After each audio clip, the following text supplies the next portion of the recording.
My name is Kirby Howell-Baptiste. I play Anita Darling, and Anita is a photojournalist who we sort of see her life kind of intertwined with Cruella's. Hey everyone, it's Cage Taylor from the Nocturnal. So Disney is doing another live action on one of its most notorious villains, Cruella de Vil. So Emma Stone is following in the footsteps of the movie's executive producer Glenn Close.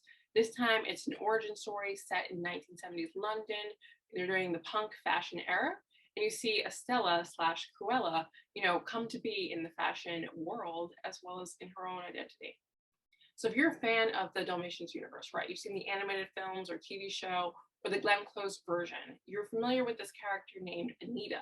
Now, Anita is the childhood friend of Estella slash Cruella, who later goes on to own Perdita. And Anita is a photojournalist who we sort of see her life kind of intertwined with Cruella's. And so Cruella is such a notorious villain in the Disney world. What was it like being a part of this project? What were your expectations and were they met? Yeah, I think so I've always been like a huge Cruella de Vil fan. I think she's like one of the few times you saw this like truly unhinged, brilliant woman on screen. For me, especially as a kid, I just didn't see characters like that. So it was really exciting to me to be part of figuring out who she was before she was the Cruella that we know. Okay. And so Glenn Close was an EP on this film. Did you get any interactions with her? I didn't meet her. I'm hoping maybe at the premiere. That's my fingers crossed, because I think she's, I mean, talk about powerhouses in front of the camera. She's huge, and the fact that she's behind this is really validating. And so this film really had something for everybody, heist, fashion, animals, revenge. What was your favorite aspect of this film? Probably fashion.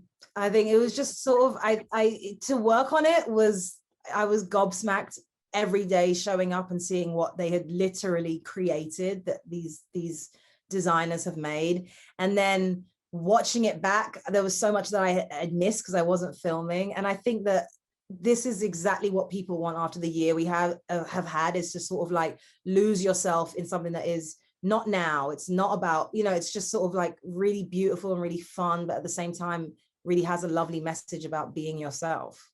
Yeah. And then was there a particular outfit that you were in love with that you would, wear? Actually, there's an outfit, I think, when Cruella shows up at Tattletale, and I'm in this kind of like polyester brownish suit, and it was just, I mean, I don't know that I'd wear it every day, but it was so iconically 70s that the moment I put it on, I felt like the character. I was in the time. It was amazing. Yeah. So going back to your character, Anita has such a huge role in, the Dalmatians universe. So what was it like, playing her? And are there talks about, a continuation of this? Because, Roger and Anita do own Perdita and Pongo. Yeah. So I don't know about where Anita goes in the future. That's something that is kind of a fun mystery, but I guess we're all going to figure that out at the same time. And then playing her was really fun because I feel like what we've always known of Anita is she's very empathetic, she's very generous, she's very caring, but we didn't know a huge amount about her. So it was nice to see her story, kind of, you see her origin story as well as Cruella's, and then you see where she ends up and you're also starting to see where she wants to be. And that's how her and Cruella, they kind of do it together. And then, so last question, who would you say this movie is for? Because past, renditions of the Dalmatians have been, for kids and like G-rated, and this one's PG-13. So, who's the ideal audience for this? And, how will we get those fans with this movie?